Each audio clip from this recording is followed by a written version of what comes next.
1470 AM and W298BX 107.5 FM, Winterville, North Carolina. WNOS 1450 AM and W272EK 102.3 FM, licensed to New Bern, North Carolina.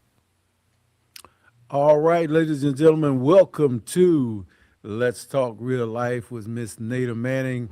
I'm your co-host, Vernon Garrison, and boy, do we have another great show tonight on the series of Living Single. Hope you enjoy it.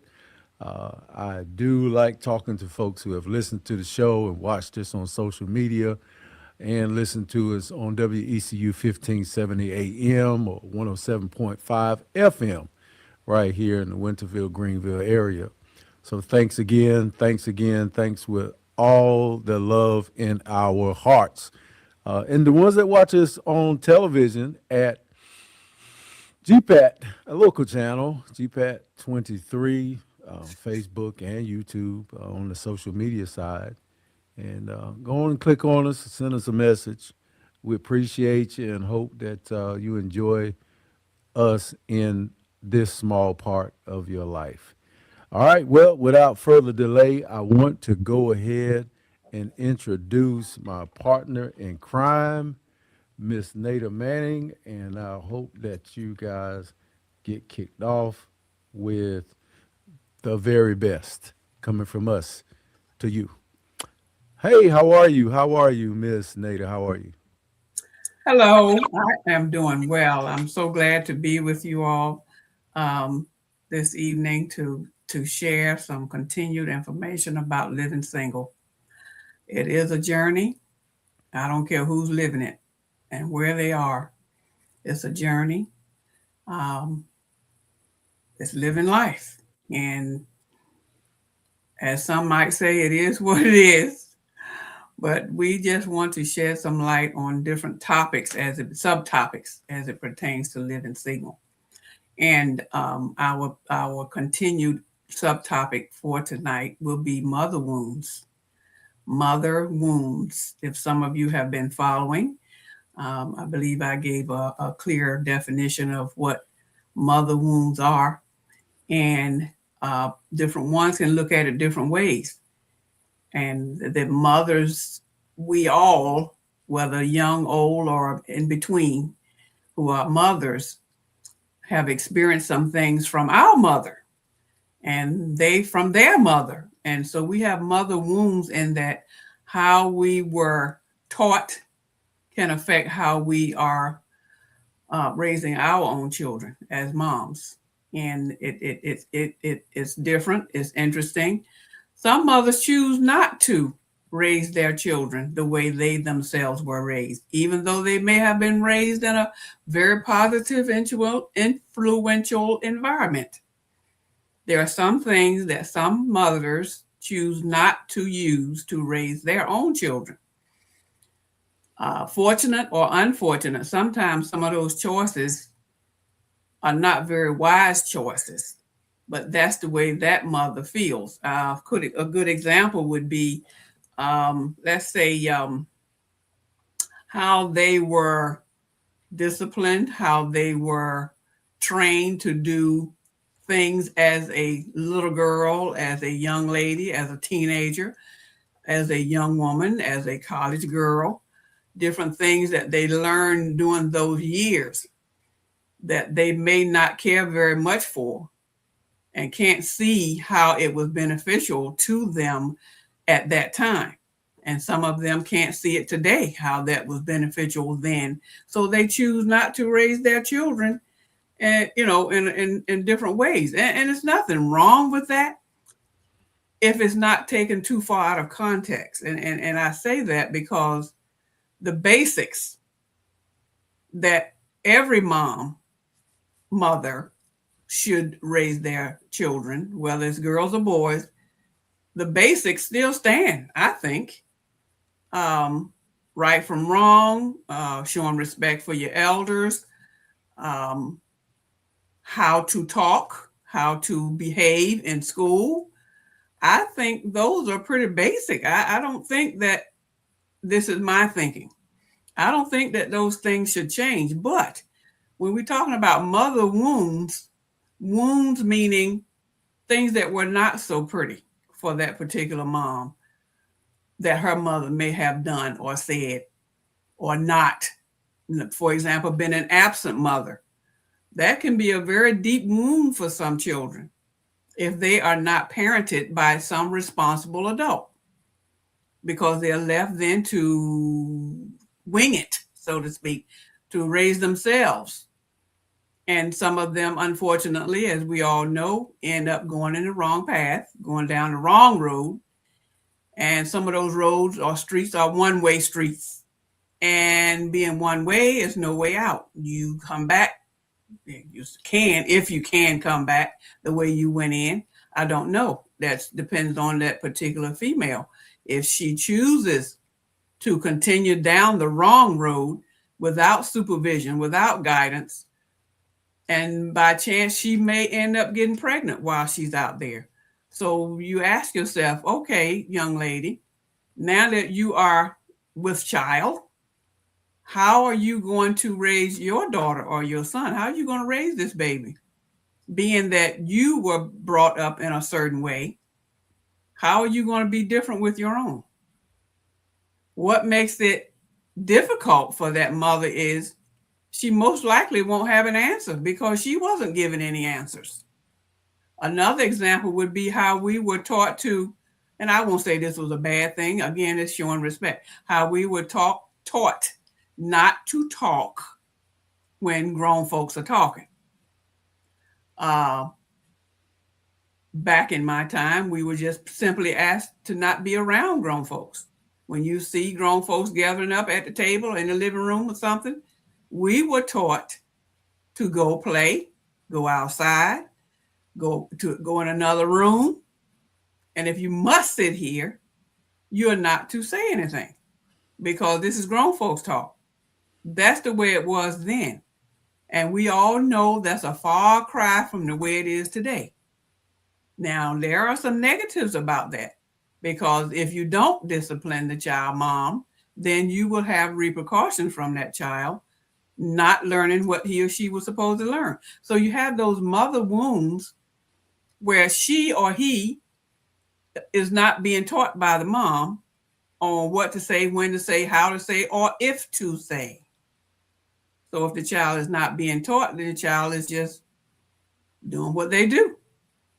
And unfortunately, it causes a lot of issues in school and the disrespect for the parents as the child grows up. So the mother wounds can definitely stretch from the way that mother's mother brought her up and how she is going to raise her children as a mother. And then the links just go on and on and on until somebody decides to break that link and say, now, wait a minute. This right here is not working. Something needs to be done. And I believe that's where we are today. I believe that's what's missing with a lot of our children today.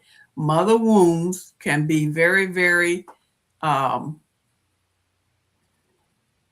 hurtful. And it can be helpful, believe it or not, because some mothers decide not to do, like I said a few minutes ago, they decide not to be a certain kind of mom just because they were raised that way. And it affects the children and then how they're going to do when they become parents. So that's where we are with this mother wound thing. We sometimes recover from the wounds of our mom, and sometimes we don't recover. Sometimes if we are in the right environment, we can survive it and have a more positive attitude of not being a certain way, not being bitter, not being nasty, not being an absent mom. Because truth be told, I believe, and I'm not putting anything, we're going to talk about dads in another week or so, but there is a situation where the mother, the mom, and comparing with the absent dad, she has a large burden to carry, and it becomes very, very heavy. And that's a wound, a deep wound. because it's a struggling mom that's trying to make things work out with her children. You know, same thing we all say, we doing the best we can. Now, the best we can, mom, we can ask ourselves, are we really doing the best we can? Really? Think about it. Um, Sit down and have some quiet time at night when the children are gone to bed, and think about what you're doing, and how you should do this and that and the other. Pray about it. Let's not forget that part. That's very critical for all of you moms out there to help you through your mother wounds. Number one, I suggest that you recognize what the wound is. Now, some of us don't really know. We just know something is wrong, but we can't pinpoint what was wrong. What is that wound? It's hurting, but where is it hurting? What caused that hurt? First one thing and another. So, we moms have to first identify, if it's possible, what that wound is and where it could have possibly come from. Did it really come from your mother, or did it come from another adult female in your life, like your auntie or mother, and well, I won't say mother-in-law, but your stepmother, whatever that female was to you? You have to identify what that is so that you can get past it and grow from it. That's the important thing to do, is not to let it keep you down and affect your motherhood, but to grow from it. Learn something from those behaviors. And you can't do it by yourself either, by the way. This is not something that you can do by yourself, mom. It's just not going to happen. You have to have somebody in your life to help you through. Aside from praying, asking God, who is it that you can benefit from? What person, Lord, send me someone that I can identify with that can help me through this. That's what you have to do. You can't do it by yourself, because it's too much. It's too much. And then you're going to end up going in some direction you really didn't want to go in, because you're not thinking too straight. You're bombarded. So you need to get some assistance, some type of help. And it don't have to be professional help. I'm not talking about psychic and all of that. No, I'm talking about getting someone dear to your heart, somebody from church that you see and observe. If you don't go to church, maybe somebody in your neighborhood, or one of your children's parents or grandparent that can help you out. It's many ways that you can get some unprofessional but yet wise help. And that's what I encourage this mother wound thing to be like. Can I say something right there then? Yes. Since you ain't bringing me in the conversation, I found it very hard just to talk to moms, because now you're on the point. You ain't here by yourself. You didn't create that child by yourself. And the answer is not always simple. You don't have to think I have to undo some of the mistakes that I made, or reverse my plight to independency, to living without a relationship to support your children. Mama, daddy, grandma, grandpa, family split so they don't have a granddad. You making the decision to do those things. So I'm not going to say to those, now everybody in this situation, to those that were part of creating the problem, you created a storm. Now you're going to try to stop the rain. And you and I are going to sit here and encourage those people who are getting wet right now to stop the rain by themselves, when they didn't start the rain by themselves. But they want to keep doing that, because it's not, to me, I think I'll be conservative on this point. Now you got to tell them or suggest to them or recommend to them, seek outside help. No, no. Life is supposed to be life. The child is supposed to be raised by parental force, grandparent, mom and dad, and uncle, a parental force of guidance. If it's not dad involved, it's the rest of the family. It's the aunts, it's the uncles. Then it's that going outside that circle, like you said. It had to be someone, but don't have to be a professional. Um, so the fact that we're talking about you pretty much going to a yard sale and getting something secondhand to help you is disgusting to me. But it's the way that society is run. There should be an obligation to have someone in your child's life and your life as a mom, because once they come from under your tutelage, they'll be out here dealing with me. They'll be out here dealing with society. And one of the things I was just thinking of is you were talking about hurting parents. What's one of the things that they try to do is to compensate for a lot of things, and that could yield one of the biggest problems. If they're trying to compensate because they don't have a man in their life, and we're talking about moms, as you say, we'll talk about men later, is over parenting and overprotecting. Well, what how could that be a problem? Well, in growing up in the 80s, our parents weren't hovering. They weren't helicopter parents in our era, in our culture, that is. So that created a bunch of kids with lack of attention and trying to raise themselves. Now, to do the exact opposite of what my parents and my generation did, gave us a key, hid a key, or didn't have a key at all, just lock the door and don't let nobody in. To do the exact opposite, which would be overparenting, pick your kid up, take them everywhere, protect your kids from everything. You know what that'll do? I'm just read it to you, so you won't think I'm giving your opinion. Many parents try to shield their children from every potential risk or disappointment, while well-intentioned rescuing kids from their struggle deprives them of a chance to build resilience, problem-solving skills. They won't get them,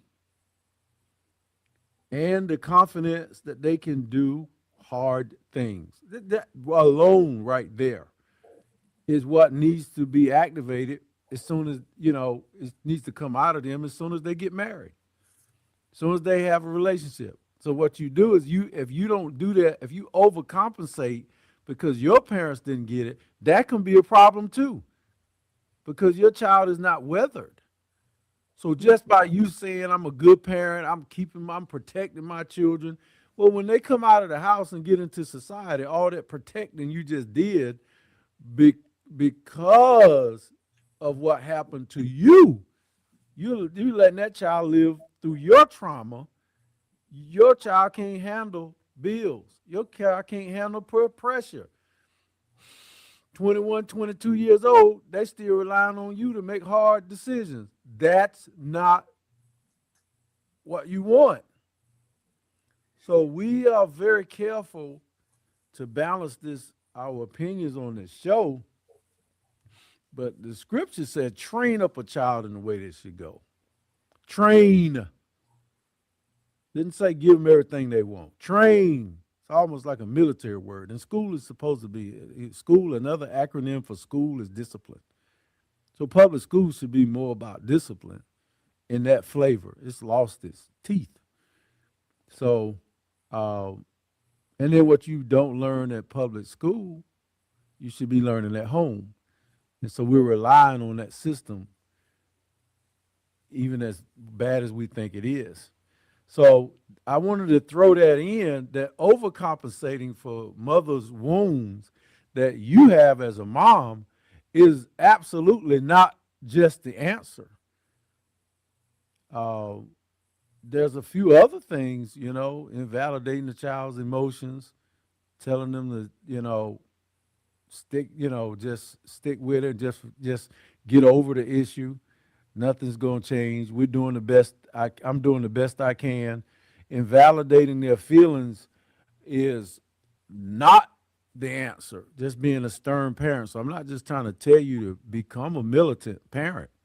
So this is a sensitive area that Miss Nader just said, no, you don't have to do this by yourself. And I'm saying don't do it by yourself. Don't do it by yourself. You're not supposed to do it by yourself. Now, how do you integrate other people in their life? The coach and all of these people, the teacher, the Sunday school teacher, and then you getting the nourishment that you need as a parent. I think it's almost impossible to cover all the bases, but you can teach a kid to navigate things in life without telling them that you're teaching them to navigate things in life. And then when they have issues, they're equipped for it. They're ready. And it's like way to bake the recipe. You make the recipe, you don't know how the cake gonna come out, but you want that cake to rise. And then you can Yeah. ice that cake later. So I just wanted to jump in and say that, Miss Nader. I know it's a little tough. I grew up as an independent, and there are two types of thinkers nowadays: there's independent, and then there's group thinkers. As children, they think together better as a group, and it don't have to be their parents. So we think sometimes good is independence, and we can't place the burden of our independent skills on them, but we can hope that the parents are trying to strike a balance with independency and building resilience within a child. If not, whenever the parents say something, they ain't listening. They just go into social media and ask their friends what are their parents doing, and if they think it's right. So, all right, that's my monologue. I'm gonna give it back to you. So this independence you just spoke of, Yeah, were you talking about the parent or the child the or both? child being able to survival skills without crashing. You know, they have to go into fix it mode by themselves And you when call there's it no what? emotional Independent, support. Huh? independent or what? Oh, What? and there are independent thinkers, and then there are group thinkers nowadays. Okay. Yeah, they're kids that think with the opinions of others. Like you call the police now, there might be five of them to show up at your house. That's a group philosophy. There's all millennials probably in their late 20s, early 30s, and they work together best. When I went through law enforcement training, you got one cop to show up, and he had to determine, unless it was a code blue, there wasn't. You were you were trained to handle that situation by yourself, and then if you need backup, you call backup. You were monitored. Mhm. Now there might be five cops show up, and you all see them thinking and watching the case, you know, mature, and it might calm you down or it might hype you up when you see three, four cars come out in front of your house just for an argument. Well, you say, are they Al- trying to? But anyway, that's the group thinking approach. With Also, as you was talking, first thing came to my mind talking about policemen coming to your home or coming to the block, coming to the park, wherever the incident, whatever is going on. Um, Safety, I find to be better in numbers. Safety for both sides, safety for the cops and safety for the, what do you call them, the offenders, the ones who were offended. Yeah, well, sometime when you got the climate, and I think our local police got that climate. When you got a climate where another officer will reprimand another officer that gets out of hand. Right. Sometimes you got a bunch of officers standing around, and you got the macho cop, I mean, just running the show, and Yeah. won't nobody say nothing to him while they, egging and inciting a riot. You know what I'm saying? Right. And I won't say it's a, I'm not going to use the word riot as a whole group of people. I would like to narrow it down to just a family. A household incident occurred, and mom, talk about wounds. Mom ended up having, for whatever reason, to call the police. Maybe her teenage son or daughter got out of hand, or one of them ran away and she don't know where they are. So in this case, in that scenario, talking about mother wounds, those wounds, this is on the flip side of mother wounds now, folks, where you have nothing. We're not talking about what happened and it's being carried on to this generation we're in. We're talking about only what's happening right here today. the mother wound in that case where the police may have been called for whatever reason, not only is the child being offended or affected, not offended, but affected, but so is the mom being affected in that emotions. Whatever caused that child to do what he or she was doing, whether they ran away or stole something or fighting or whatever the incident was, fighting the neighbor's child or whatever was going on, that wound will be with that mother and that child probably the rest of their life. So it's that kind of wound as well that can be mother wound, where it's affecting both mom and the child. This don't have anything to do with what mom went through that caused her to be where she is, or what how she's behaving the way she. That was the other wound that we was talking about before this moment. Now we're talking about the wound that will affect both the mom and the child at the same time, and how it will stick like glue the rest of their lives. It won't ever go away. And unless something comes up and mom lose her memory, or the child, most likely the mom will forget about it before the child will, because seemingly to me, most children don't seem to forget too much of their childhood. I have found that out.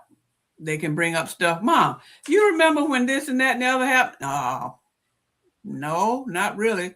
Talk to me some more. Refresh my memory. And many times the child can be very detailed about that. But why? Because that child was wounded by whatever happened. Now, can a wound be a positive thing? I think so. It depends on what it is. It depends on how the child or the mom respond to it. Number one, it can help mom not to do something next time that way, whatever it was that caused it to go south that time. Then, okay, mom, that we need a different approach now. So that wound can be like a scar, like you hurt yourself, you cut yourself, you whatever you did, burn yourself. That scar will be there, but it heals. Will you forget it? No, because the purpose of going through life such as it is, as we talk about real life and single living, things happen to us that is supposed to help us to do better and to be able to get on a show like Vernon and I are doing right now, talking about singleness, as we both are. So we know what we're talking about from our own experiences. And we are both parents, and we both have sons. Imagine that. My son is older than he is, but then I'm older than he is too, but still, we still parents. So how we behave as parents, we can also grow from those wounds, whatever it is that's going on. You can have, to me, you can have just as much, I think, this is my opinion, you can have just as much going on negatively with one child as you can with more than one. One child can cause just as much havoc in mom's life as 2 or 3 children can. That's a fact. So it's not about how many you have, mom.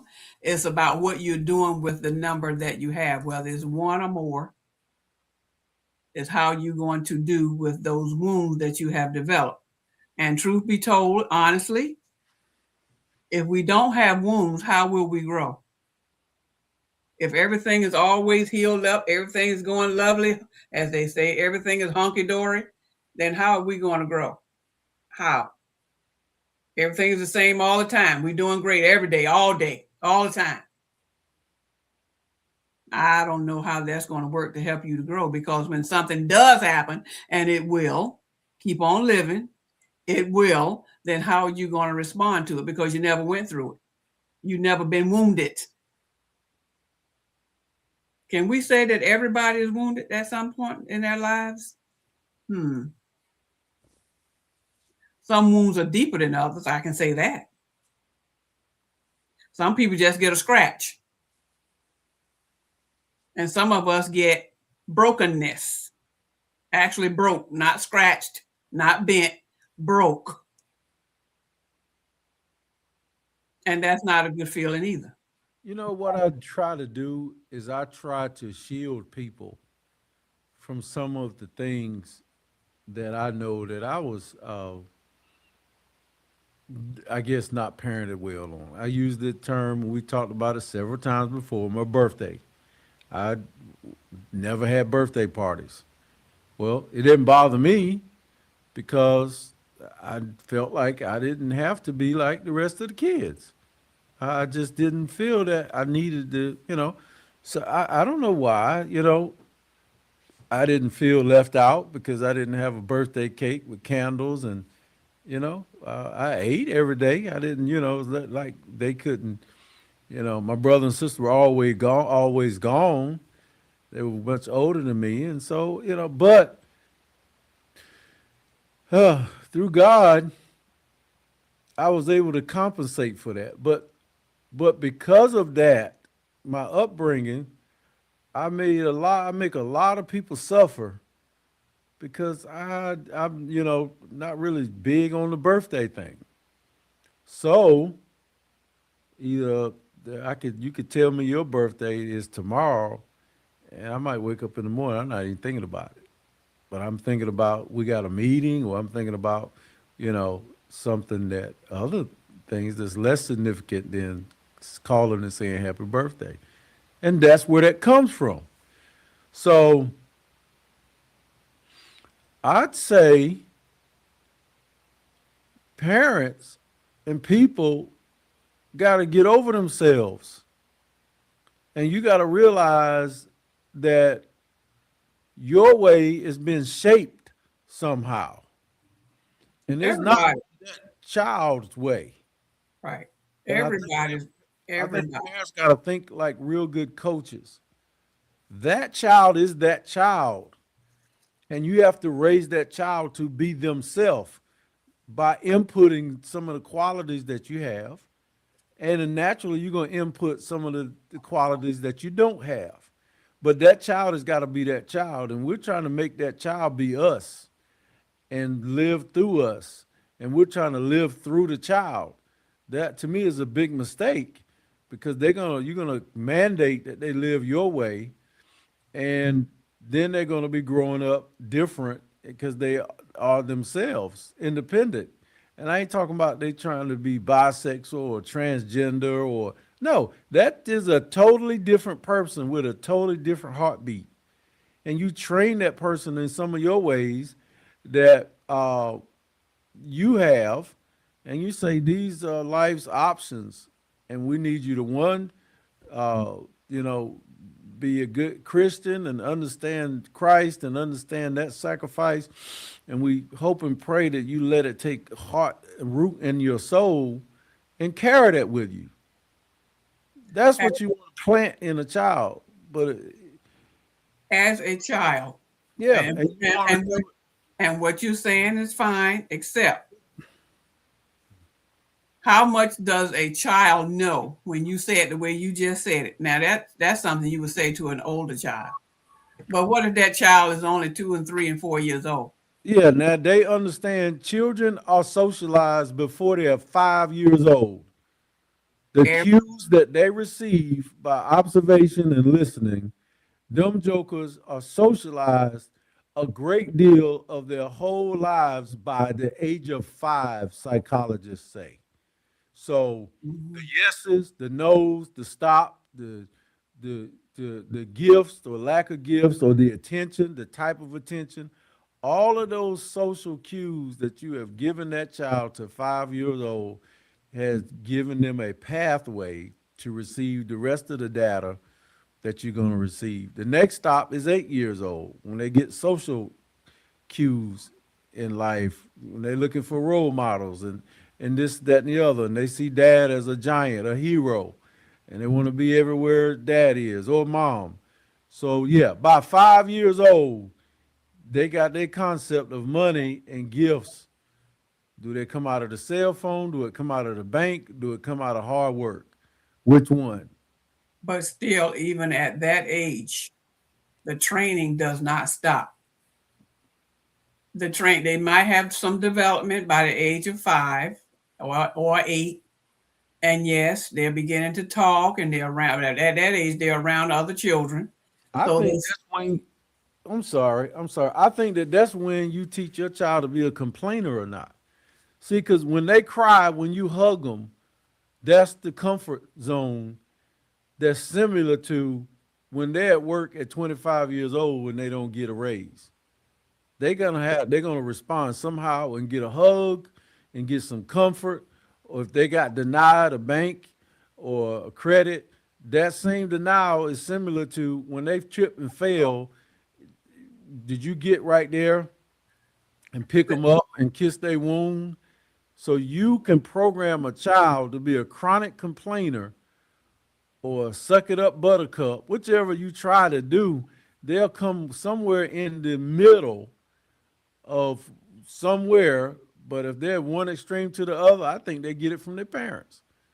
And not, and I know people, oh, they most of the time they're chronic complainers.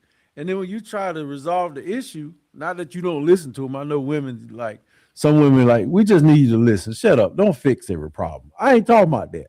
I'm talking about how your child responds to difficult challenges is how you raise that child when they're trying to do something difficult. Do you help them finish and complete it, or do you do it for them?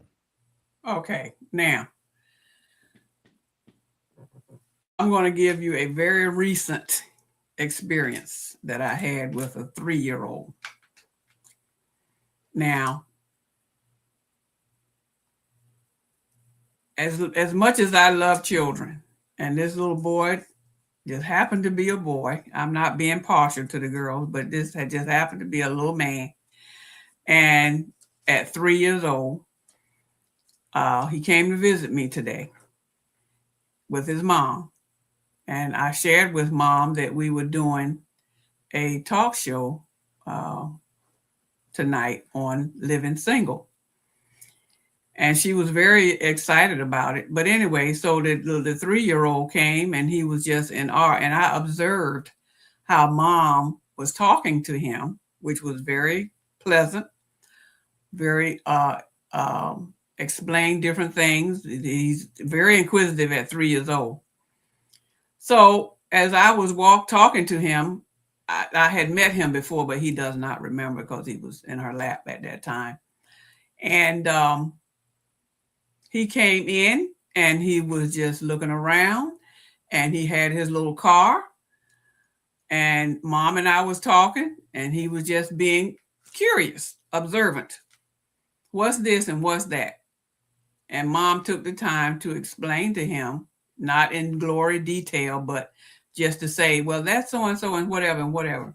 And then we got back to talking. My point is how mom took the time to explain to him what different things was because he was curious. What's this and what's that?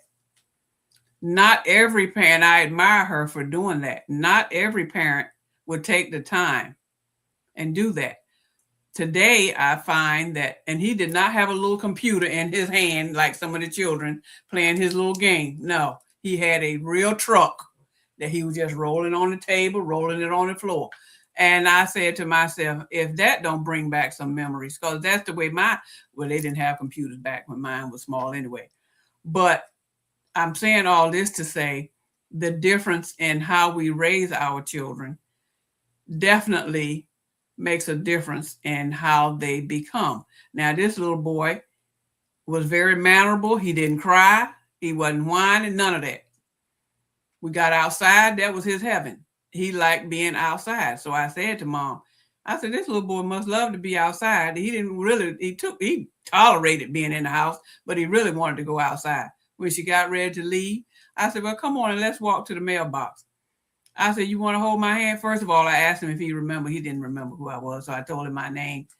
This little boy, mom told me that this little boy, from the time she drove from my driveway up to the end of the corner, ever how many minutes, 5 or 10 minutes, well, call me by my name. Where's Miss Nader?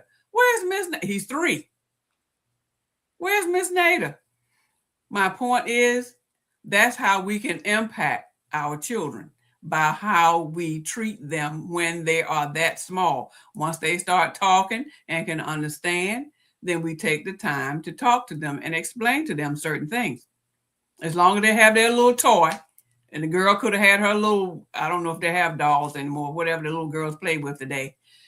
But pay attention to them and explain to them so that they can understand. So he got outside. He called my garage a firehouse. Why did he call it a firehouse? Because to him at 3 years old, that door is huge, like a firehouse, like a fire station. He said, well, that's a fire station right there. I said, no, that's my garage. That's where I park my car. Oh, well, it just happened to be a fire hydrant in his view, a little about, I don't know, about 20 yards away. He looked at the fire hydrant. Well, there's the fire hydrant over there. I said, yep, that's a fire hydrant, but this is not a fire station right here, though. All of that is getting it in his mind. And the way I talk to him and explain to him different things is the way mom was explaining. That is molding that little boy. Mother wounds. Now, I don't know a whole lot about mom's background, and I'm not going to talk about her because I'm not going to do that. My point is the example that we are mothers, we are moms, and how we do with our children makes a big difference. Our wounds don't have to be bad wounds to hurt them. Is how we going to work with those wounds and work through those wounds. And Lord knows I have many wounds, but most folks don't see it. And that's the way it should be, unless we tell our story, which is what the Lord wants us to do, tell our story, because he's the one that brought us through so we can tell it. Make sense? Oh, yeah. Okay. So in these 8 minutes we have left, do you have anything else to add, or can I continue? Well, carry on. Did I make you stick? You got stuck about something that I said? No, I'm good. I think that the motivational factor here, just doing the show, I hope that people are thankful that we're just acknowledging them, the wounds of your parents. If you don't forgive them, you carry that baggage, that hurt, that pain. But I don't know what they did to you, and I don't know what they didn't do to you. Either way, you carry that load. It's heavy. I suggest you drop it. I hope you can drop it as much as possible. I'm not in everybody's situation. Some parents have done some tough stuff. I mean, real stuff. Now, I know what real stuff is now. I worked in the maximum security and met serial killers and people who hurt people. So don't think I'm talking lightly. I know some stuff. But these are people that are our parents. And but they're people. And they're God's people. Yeah. And a lot of us was born intentionally. And a lot of us were not. Some of us was really, our parents just made it clear that they didn't want us. Now, I'm not talking about my parents. Now, my parents wanted me. I was the first of many. So I was wanted and I was cared for. So I'm just talking about other families, that there are some families where the parents, like you say, just didn't want them and they made it known. I didn't want to have you anyway. Now, how is that? What kind of wound is that going to be on that child, really? Now, that's a wound right there. To hear your parents say, I didn't want you. Well, now I hear that, and it's a motivating factor to me because, I made it through 3 abortion attempts. And so I just look at my mom and smile. Yeah. Recently we had the same conversation we're talking about now. So this ain't old. And she says the same thing about people. She said when she's talking about me, I didn't even want the boy. But look at God now. Oh, that's what she say. Oh, of course. Oh, that's what you say. No, she said she didn't want, but look at No, now. Who said look at God now? You or she? Oh, no. I said that. Yeah. Oh, Yeah. well, see, that goes to show us. She's proud of me now. Yeah, obviously she is, because I'm taking care of her now. Yeah. Just to end the story. And I want to say this, that I admire her for saying it, coming right out and admitting it and openly saying, I didn't want you. And you continuing to live your life knowing that she didn't want you. That is commendable for any child to be able to work through that, to survive through that, and not let that hinder him or her when they hear their parents tell them, I didn't want you anyway. Tried to get rid of you, but you wouldn't leave my body. And every attempt was negative. That is a very commendable accomplishment.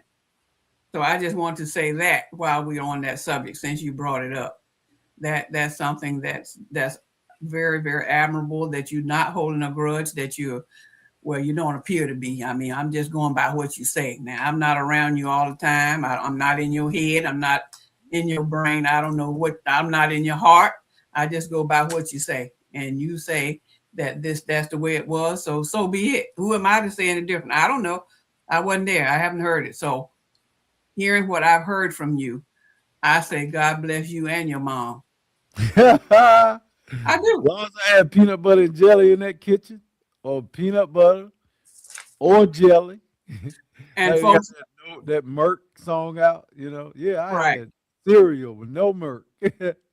And that could very well, yeah, that could very well be a mother wound right there.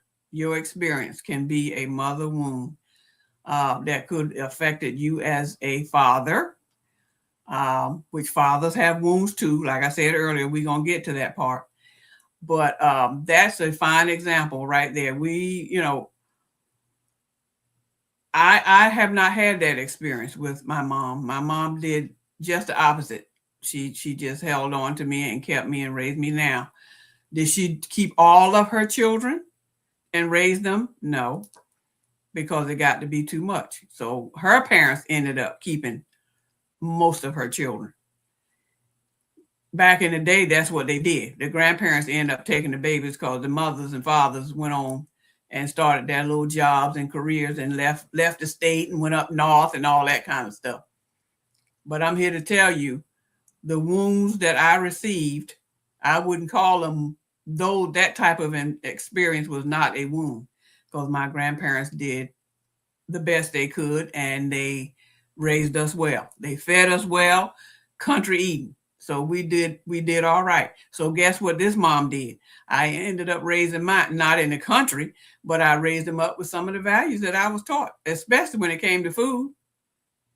Wasn't a whole lot of fast food eating and when I was raising up my boys. I just didn't do that. Home cooked meals, which is what I was raised up with and still can do it today. Amen, hallelujah, and I'm thankful for it. Anybody come and want a biscuit, I got it. Because that's the way I was raised. Now, I don't eat biscuits like that, but I'm just saying I can do it. Amen. And so I think that kind of almost wrap it up. Let's see. I think that mother wounds can be very, very beneficial if it's not taken out of context. And we know from our day-to-day lives that some of those wounds are taken out of context, and that's how it ends up being a negative thing with those children. So we that are on the positive end are in a position to make a difference with these moms that have that negativeness in them. And so we are coming to the end of the show for tonight. And I want to just thank God for your attention out there. And hopefully you have learned a little something from what we have said tonight about mother wounds. And you have a better understanding that there's two sides to that mother wound. So thank you, Lord, for this time. Once again, as always, I give you the praise, the honor, and the glory and the experiences and the boldness to just talk about it all over the world. Let everybody hear what's going on and our experiences. Coach Garrison and I are very, very blessed to have you all listening to us and hopefully you're taking what we're saying to heart. So, Lord, I thank you for this opportunity. As always, we give you the praise. Amen. Amen. Well, thank you, ladies and gentlemen, for joining us. Had a great time, and we will be back as usual all over social media. And the time slot is Wednesdays at 11. So we usually pre-record, so you'll catch us, but you can still send your comments. We want to thank you for listening to WECU 1570 AM and 107.5 on your FM dial. We do appreciate that. Social media looks awesome radio Facebook and awesome radio YouTube. And so thank you so much. We love you to life, and we do appreciate your support of the station and all the shows that come on this station. Awesome radio. You guys have a great rest of your day. Thanks for tuning in. And Good night.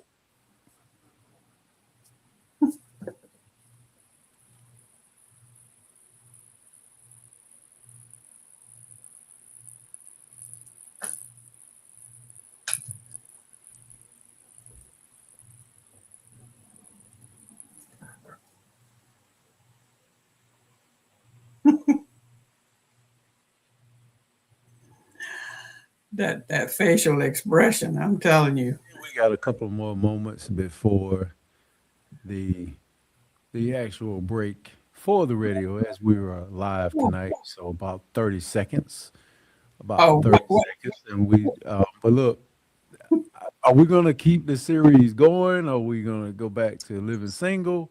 What are we going to do with about 27 seconds, 26 seconds? we're going to continue with living singles, but I think we're done with the mother wounds. Okay, then great. Because we want to We, talk we, about the psychological effects of, fathers, no, we're talking about the fathers coming up next. the fathers living single. Living Fathers. single. Okay, yeah. So I'm just saying the psychological effects of living single and in that type of world. So With can't focus wait. on All right. Yes, awesome, awesome. Can you hear it?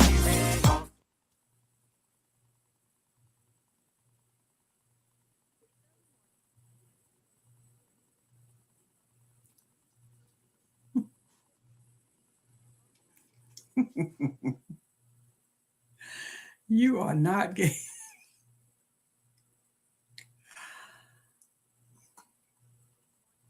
Bless his heart.